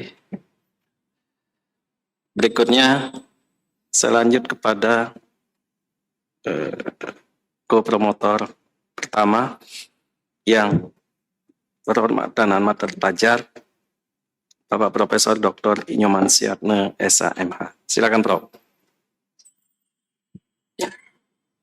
Terima kasih pimpinan sidang. Pertama, sebelum saya menyampaikan beberapa hal pada saudara, saya ingin menyatakan kekaguman saya pada saudara. Ya, dari tadi enduro saudara dari awal saudara membacakan sampai tadi, jadi memang betul-betul tangguh ya, dari suaranya dan lain sebagainya, jawaban. Jadi konsisten saudara. Gitu, ya, sama Prof. Begitu seharusnya seorang dokter. Yes. Ya. Nah, tadi para penguji sudah menyampaikan beberapa hal dan lebih banyak mengenai yayasan. Saya ingin menyampaikan pada saudara mengenai beberapa hal yang berbeda, yaitu menyangkut mengenai teori. Ya. Bahwa di dalam kajian saudara Promovendus, saudara menggunakan salah satu landasan teoritisnya adalah teori pembentukan peraturan perundang-undangan. Apa urgensi dari teori pembentukan perundang-undangan dengan kewenangan pengurus yayasan yang diberhentikan dalam periode masa jabatan pengurusan yayasan? Bisa saudara jelaskan apa urgensinya, hubungannya? Suksema, Prof. Untuk urgensi, kenapa saya menggunakan teori peraturan perundang-undangan ini adalah di mana dalam pembentukan peraturan perundang-undangan seharusnya merupakan salah satu instrumen yang sangat penting dalam membentuk suatu undang-undang. Baik itu secara filsafatis, secara yuridis, ataupun secara sosiologis. Sehingga menuju ke cita-cita hukum. Kemudian hubungannya dengan kewenangan ini adalah saya melihat bahwa apabila karena saya melihat adanya norma kekosongan tersebut, tentunya saya harus mendalami bagaimana pembentukan peraturan perundang-undangan yang baik agar tercapai cita-cita hukum tersebut. Demikian, Prof. Nah, kemudian tadi saudara menyebut tentang pembentukan peraturan perundang-undang yang baik. Nah, dalam uraian saudara ini juga saudara mengatakan bahwa dalam membentuk peraturan perundang-undangan yang baik, saudara Promopendus mengkajinya dengan menggunakan teori Roccipi dari Ansedman dan kawan-kawan. Apa sih sebenarnya Roccipi itu? Apakah rok yang dipakai oleh wanita itu maksudnya? Iya. Bisa dijelaskan? Inggi, Prof. Sebelum menjawab pertanyaan Prof, saya mengucapkan terima kasih Prof untuk memperkenalkan saya teori Roccipi ini. Secara pribadi saya menggunakan teori Roccipi ini untuk mempermudah daripada hal-hal yang harus saya bahas ini, Prof. Perlu diketahui kepada semuanya bahwa teori Roccipi ini adalah untuk menghasilkan peraturan yang baik, maka menurut Ansedman, kemudian dan juga rekan-rekannya bahwa proses peraturan perundang-undangan itu harus dilakukan melalui kajian-kajian yang mengutamakan pada solusi terhadap perilaku yang bermasalah, baik itu dari pelakunya, role-nya, kemudian dari lembaga pelaksanaannya atau implementing agency-nya. Demikian. Kemudian untuk pengkajian ini dari teori Roccipi ini merupakan satu solusi yang terbaik, di mana Roccipi ini terdiri dari 7 yang dapat saya jelaskan, di mana rule itu adalah peraturannya, bagaimanakah peraturan itu berlaku, bagaimana apakah peraturan itu sendiri sudah menjawab permasalahan perilaku yang terjadi pada kewenangan tersebut itu. Kemudian sehingga dengan melihat ini kita bisa melihat apakah ada satu norma yang sifatnya kabur, yang norma sifatnya konflik atau bertentangan. Dari rule ini kita lihat, karena juga saya menggunakan metode penelitian normatif, tentunya peraturan perundang-undangan harus saya lihat. Di sini saya menggunakan rule. Kemudian juga untuk opportunity, yaitu apakah di dalam peraturan perundang-undangan ini memungkinkan untuk mereka yang dikenai aturan ini, Prof, apakah dia akan menjalankannya secara sadar, ataukah akan membuka suatu peluang-peluang atau kesempatan lain untuk dalam pelanggaran dan sebagainya. Demikian. Kemudian juga untuk capacity. Capacity di sini yaitu apakah mereka yang dikenai peraturan ini memiliki kemampuan untuk berperilaku sesuai dengan aturan yang sudah ditentukan. Demikian secara singkatnya, Prof. Dan yang selanjutnya, Roccipi ada interest, di mana kita ketahui bahwa mengacu kepada pandangan pihak yang dikenai oleh peraturan perundang-undang ini, apa akibatnya untuk mereka? Apa kepentingannya untuk mereka dengan adanya undang-undang ini? Dan juga dari prosesnya itu berdasar pada kriteria dan juga prosedur dari para pihak yang dikenai dari peraturan perundang-undangan ini. Serta yang satu lagi adalah ideologi. Memang apabila adanya norma kabur, apabila adanya norma yang kosong atau norma yang bertentangan, tentunya akan menimbulkan beberapa ideologi-ideologi yang ada. Alangkah baiknya apabila dalam teori peraturan perundang-undangan yang baik, melihat 7 faktor tersebut yang dirangkum dalam Roccipi itu, Prof, untuk mencapai cita-cita hukum yang baik. Oke. Nah, kemudian dari kajian dengan menggunakan Roccipi yang saudara Promopendus lakukan itu, apakah sudah sesuai dengan tujuan dari penelitian yang saudara lakukan itu, sehingga saudara mendapatkan temuan baru? Nah, dari hasil kajian dengan menggunakan teori Roccipi ini, temuan baru apa yang saudara dapatkan sebagai novelty, sebagai persyaratan salah satu persyaratan seorang doktor? Dari Roccipi sendiri yang saya sampaikan sebelumnya memang saya pergunakan untuk melihat apakah adanya kelemahan daripada undang-undang tentang yayasan, khususnya pada isu hukum yang saya angkat. Dengan saya melihat hal-hal tersebut, akhirnya saya dapat menemukan beberapa kelemahan, dan yang kelemahan ini akan saya pergunakan untuk kelemahannya saya dapatkan adalah adanya kekosongan norma, dan kelemahan ini saya combine juga dengan teori peraturan perundang-undangan, yaitu teori keberlakuan hukum juga, sehingga dapat menutupi kekurangan yang dilihat dari penggunaan teori ROCCP ini.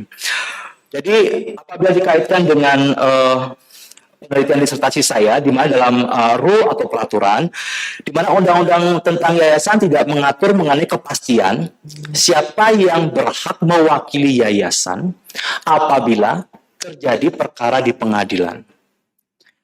Apabila terjadi perkara di pengadilan menyangkut bahwa pengurus yang sebelumnya digantikan.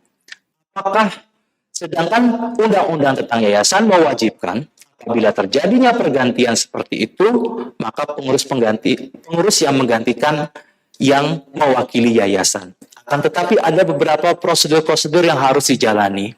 Memang dalam pasal 36 itu disebutkan bahwa apabila terjadi hal-hal yang seperti disebutkan tadi akan ditentukan kembali dalam anggaran dasar. Anggaran dasar di dalam peraturan perundang-undang tidak menyebutkan hal tersebut, sehingga anggaran dasar tidak boleh memperluas ataupun memperlebar dari materi anggaran dasar tersebut. Kemudian yang saya lihat kemudian yaitu dari rule-nya, di sana saya lihat kemudian opportunity-nya. Di mana pasal 36 daripada Undang-Undang Nomor 16 Tahun 2001 tentang yayasan ini memberikan peluang adanya perilaku yang tidak sesuai, Prof. Sehingga ini mengakibatkan pelanggaran hukum yang tentunya akan mengakibatkan kerugian pada yayasan tersebut. Selanjutnya pada capacity, sesuai kemampuan dan yang sesuai dengan identifikasi yang saya sebutkan tadi, bahwa memang undang-undang tentang yayasan ini belum mampu mengidentifikasi tentang hal ini, Prof.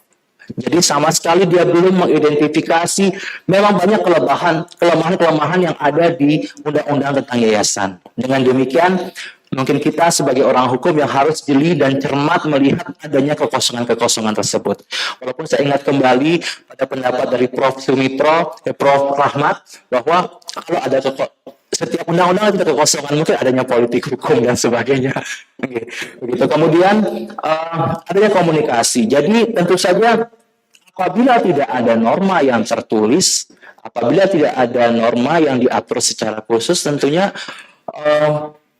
secara sederhana yaitu pengkomunikasian apabila hal ini harus dijalankan dan tidak dijalankan itu tidak diatur dengan baik, Prof. Jadi menimbulkan hal-hal yang sifatnya komunikasi yang kurang terjalin. Kemudian untuk proses tentunya pasal 36 ayat 1 undang-undang ini hanya menyebutkan dalam hal yang terdapat keadaan sebagaimana demikian yang dimaksud, yayasan ditetapkan dalam anggaran dasar. Akan tetapi proses selanjutnya tidak disebutkan. Dengan demikian perlu adanya norma yang dapat memberikan peluang kepada anggaran dasar menyebutkan proses-proses tersebut agar tidak bertentangan dengan ketentuan peraturan perundang-undangan. Kemudian yang terakhir adalah ideologi, Prof. Adanya dua pendapat, siapakah yang berwenang pada saat itu. Oke, sukses, Prof. Cukup, saya kembalikan waktu pada pimpinan sidang. Terima kasih. Ya, terima kasih yang terhormat dan terpelajar Bapak Profesor Dr. Nyoman Siatna, SHMH. Sekarang giliran yang terakhir, promotor yang paling bertanggung jawab penuh terhadap disertasi ini. Satu nanti kasih pandangan, ketika norma kosong boleh nggak orang mempunyai asumsi apakah itu ditolak atau dibolehkan? Silakan, Prof. Terima kasih pimpinan sidang yang saya muliakan. Yang awalnya memang jadi promotor itu mungkin sama dengan Pak Don King itu, ini petinjunya tangguh atau tidak, tapi alhamdulillah setungkare istilahnya bisa dipertanggungjawabkan. Jadi awalnya saya juga deg-degan jadi promotor. Karena waktu juga membatasi kita dan memisahkan kita dan kita berjumpa. Jadi saya mohon maaf karena waktu yang sangat terbatas. Ini saya sudah bisik-bisik dan padekan. Saya bagi dua waktu kepada Promo Pendes dan saya hormat kepada Ratu. Dan saya sampaikan lama karena waktu saya ketemu beliau ini sangat kangen gitu. Pertama tentang disertasi ini. Jadi saya ingat betul dulu ketika saya sudah disertasi, sebuah disertasi harus dibuat 4 dalil untuk bidang keilmuan kelinitasan. Oleh sebab itu dari pertanyaan dari yang pertama dari Proputus sampai yang terakhir sama tadi, maka nanti ini merupakan satu senjata untuk saudara Promopendus sebagai ahli di bidang itu. Dan itu harus dipelajari. Sekarang itu menjadi dokter mulai stuck. Bukan dokter itu sudah selesai. Karena hari-hari ini saya sedang sedih bahwa 2006 saya memberikan pernyataan terhadap Jalan Sunyi Ema Ainun Najib. Dan saya sampai nangis. Saya waktu itu sebagai guru besar Universitas Udayana. Tapi dengan perilaku beliau sekarang itu jadi saya salah saya menyatakan sesuatu kepada beliau itu. Dengan isu yang muncul terakhir. Nah, supaya tidak seperti itu nantinya. Nah, oleh sebab itu harus betul-betul basic science ilmu ke bidang kelinitasan harus dipertahankan. Kebetulan di sini ada tadi Prof. Ya, sudah bagus saya putar nih tim pengajar saya di sahabat ilmu. Jadi beliau tahu persis. Jadi itu. Jadi saya tidak perlu bertanya. Itu aja karena waktu terbatas dan juga saya mengucapkan terima kasih kepada Ratu ini. Ratu Pedanda, mohon maaf nih bahasa Bali-nya Prof. Ibrahim dulu ini belajar bahasa Bali itu pindah ke Bali tahun 72 supaya bisa cepat bahasa Bali, bergabunglah teman-teman yang dari Singaraja jadi bahasanya agak ngelantur-ngelantur Ratu Pedanda. Dan saya plong Ratu bahwa janji dengan Ratu sudah dibayar lunas. Artinya begini, dengan Ratu dulu sering ketemu di seminar-seminar dengan beliau ini, berpartner lah gitu, generasi muda, seminar tentang Pancasila, tentang macam-macam lah, sering ketemu. Nah, pada waktu saya ingat betul, Prof. titip Gusnya gitu. Jadi syukur juga yang jadi kopor, dia udah dorong nih titipan nih Ratu. Tapi seperti mobil mogok, dorong macet, dorong. Tapi Astungkara juga sekarang beliau ini sudah lulus. Ada di ini saya lihat. Dr. Ide Bagus Erwin Ranu Wijaya. Jadi ada di sini beliau ini. Jadi yang sudah lunas janji Ratu, jadi mohon izin. Dan sekarang ternyata juga yang satu ini adik daripada beliau. Jadi terima kasih Ratu. Saya tidak bisa ngomong apa. Dan juga yang juga dosen di Dr. Sugeng Dwi Jere tahun 82, 83, 84, 85. Saksi hidupnya Arya Gunawan, adiknya Dr. Tutut Wirawan. Jadi grup CS saya dengan zaman itu. Jadi itu saja, saya tidak perlu komentar. Jadi saudara dalami kembali bahwa nanti saudara sebagai ahli di bidang keyayasan. Dan nanti dilihat dalam dalilnya, 4 dalil sebagai pengungkap novelty sebagai ahli di bidang ini.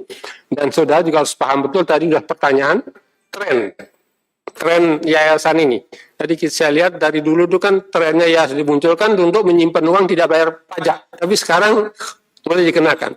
Jadi soal ikut ini sehingga sebagai ahli, sehingga nanti kalau diminta sebagai di sidang pengadilan atau pendapat dan sebagainya kita memahami, karena banyak sekali. Ya, saya tidak perlu sebut nama adik-adik saya yang di ahli hukum tata negara, jadi bemper sesuatu, tapi dia menyimpang dari luar dari konstruksi keilmuan. Kita harus dulu kita rame dengan linearitas keilmuan. Kita pegang itu sebagai ideolog kaum intelektual. Kalau tidak pegang itu kita menyimpang. Jadi bisa menyimpang. Itu seperti itu. Jadi itu saja tambahan tim promotor, dan mudah-mudahan saya yakin nanti pimpinan sidang akan mengakhiri saudara sebagai Promopendus dengan hitungan menit, maka akan mendapat gelar Dr. Ide Bagus Bayu Brahmantia. Dan nama yang baik ditambah satu energi baru, moga-moga ini membuat menjadi kita berguna di masyarakat. Itu dari tim promotor dan Ratu. Terima kasih dan keluarga. Saya ini karena waktu saya juga, dan besok juga saya akan uji eksternal di luar Bali, dan besok itu Kapolri mengatakan, Prof, kalau besok Prof nggak datang nih mahasiswa drop out. Jadi ada prodi yang tidak lulus tanggal 31 Januari, maka mahasiswa di drop out. Begitu ketatnya aturan. Tapi nanti jangan terlalu ketat ya Gus ya, dalam mengatur yayasan, biar ada fleksibilitas. Pertanyaan Pak Dekan tadi, jangan terlalu diketatkan. Jadi sekian dan terima kasih. Saya kembalikan ke pimpin sidang. Om Santi Om. Wassalamualaikum warahmatullahi wabarakatuh. Ya, terima kasih Profesor Dr. Ibrahim sebagai promotor yang amat bijak karena memang sudah seharusnya bijak. Ya, kalau dulu mungkin kurang bijak. Nah, sekarang sudah bijak ya, sudah selesai. Tangan dengan Bapak. Demikian session pertama dan kedua kita telah lalui dengan amat baik. Pak Ibu hadirin, Promopendus, saya kembalikan waktunya kepada MC.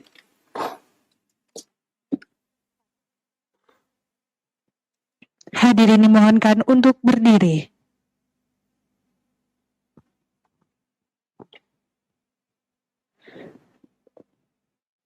Kepada pimpinan sidang dan tim penguji dipersilakan untuk meninggalkan ruang sidang.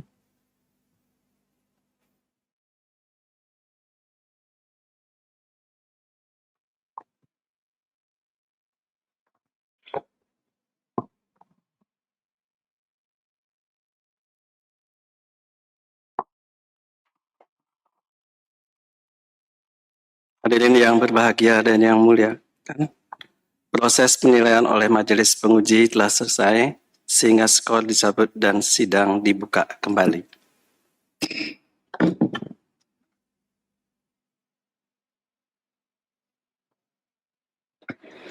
Saya untuk membacakan hasil dari majelis penguji di dalam melakukan evaluasi terhadap sidang terbuka. Saudara Promopendus Ida Bagus Bayu Bramantia mempertimbangkan hasil penilaian sidang terbuka serta memperhatikan nilai yang telah dihasilkan selama menempuh proses perkuliahan, ditetapkan berdasarkan keputusan Dewan Penguji tertanggal 30 Januari 2023, menetapkan Promopendus atas nama Ida Bagus Bayu Bramantia, nomor induk mahasiswa 18909110020 dengan judul disertasi Pengaturan Kewenangan Pengurus Yayasan yang diberhentikan dalam periode masa jabatan kepengurusan yayasan. Dinyatakan lulus.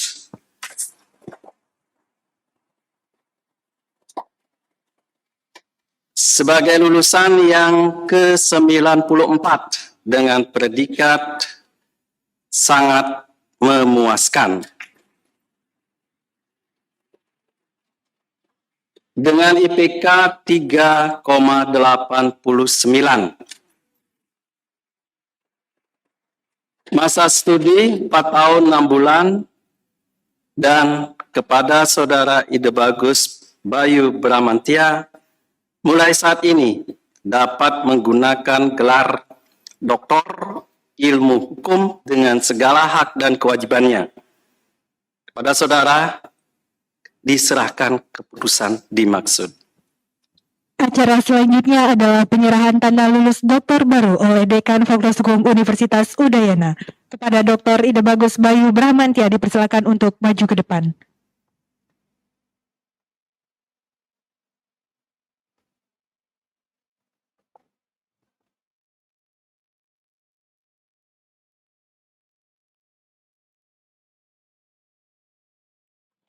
Acara akan dilanjutkan dengan penyerahan tanda keanggotaan alumni oleh Koordinator Program Studi Doktor Ilmu Hukum Fakultas Hukum Universitas Udayana. Kepada Profesor Dr. Sudarma Sumadi SHSU dan Dr. Ida Bagus Bayu Bramantia dipersilakan untuk maju ke depan.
Selanjutnya kita akan mendengarkan pesan dan kesan dari Dekan Fakultas Hukum Universitas Udayana yang sekaligus menutup sidang terbuka promosi doktor pada hari ini.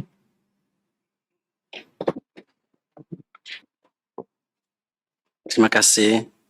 Yang saya hormati Bapak Ibu hadirin yang telah setia dari jam 10 mendekati jam 1. Tentu waktunya adalah waktu makan siang. Tapi karena semangat dan memotivasi Bapak Doktor baru, di Bapak Doktor Ide Bagus Bayu Bramantia, tentu rasa lapar itu bisa ditunda sejenak. Selamat saya ucapkan kepada Bapak Doktor baru, Dr. Ide Bagus Bayu, yang tadi sudah memberikan sepatah dua kata. Biasanya kalau sidang terbuka Promopendus itu pasti ada suasana berlinang air mata. Ya. Tapi hari ini saya lihat beliau diganti dengan senyum. Ya. Artinya mungkin saya tidak tahu apa sudah habis air mata atau memang jiwa yang besar ya untuk mengarungi dunia proses belajar doktor. Saya percaya pasti ada cerita catatan-catatan yang tidak mengenakan saat berproses, tapi kami dari yang sudah merasakan terdahulu, jadi kata dari orang bijak bahwa kenangan yang terindah itu adalah kenangan yang dilalui dengan tidak indah. Kalau indah akan cepat lupa, biasa-biasa saja. Tapi kalau tidak indah akan menjadi kenangan seumur hidup. Mudah-mudahan catatan-catatan yang kurang baik akan menjadi hilang mulai saat ini, karena nanti akan Pak Doktor baru, Dr. Ide Bagus Bayu, akan mengaplikasi atau menggunakan semua ilmu yang didapat dalam proses kehidupan mendatang. Selamat saya ucapkan sekali lagi tentu pada keluarga tutur Anda, dan saya yakin kalau orang tua pasti sangat bangga melihat putra putri bisa selesai apalagi di jenjang doktor. Itu adalah impian dari setiap orang tua. Kemudian pada Yayasan Dwi Jendra, saya ucapkan selamat juga karena ada SDM baru untuk membesarkan lembaga di sana. Antara Yayasan Dwi Jendra dengan Fakultas Hukum Universitas Udayana tentu ada histori yang sudah dijelaskan dari tadi. Itu sejarah mencatat dan tidak akan pernah mungkin lupa. Sehingga ke depan kerjasama yang lebih saling memotivasi, saling membangun, menjadikan pegangan kita berdua. Itu yang bisa saya katakan. Sekali lagi kami minta maaf atas nama lembaga dengan segala kekurangan dalam pelayanan studi, sehingga masukan-masukan nanti dimanapun para alumni berada, tentu itu menjadikan support untuk membangun di lembaga ini. Hanya itu yang bisa saya katakan. Sekali lagi terima kasih atas kehadiran di tempat ini untuk menyaksikan proses dari sidang terbuka hari ini yang sangat istimewa, yakni Bapak Dr. Ide Bagus Bayu Bramantia. Saya akhiri dengan mengaturkan Parama Santi. Om Santi Santi Santi. Sekalian saya tutup sidang ini.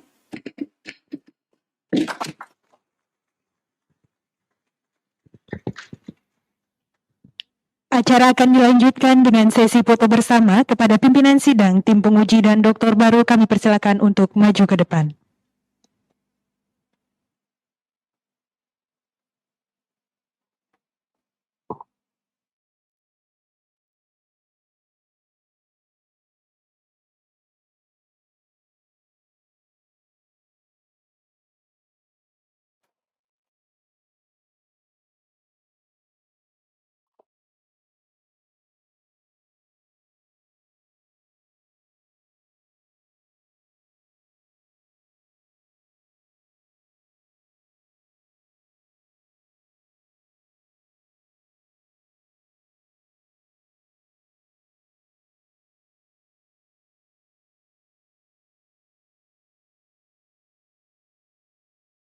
Selanjutnya kami turut undang keluarga dari Dr. Ida Bagus Bayu Bramantia untuk ikut bergabung dalam sesi foto bersama.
Demikianlah tadi penutupan sidang terbuka promosi doktor pada hari ini. Kami atas nama panitia mohon maaf apabila ada kekurangan dan kesalahan selama acara ini berlangsung.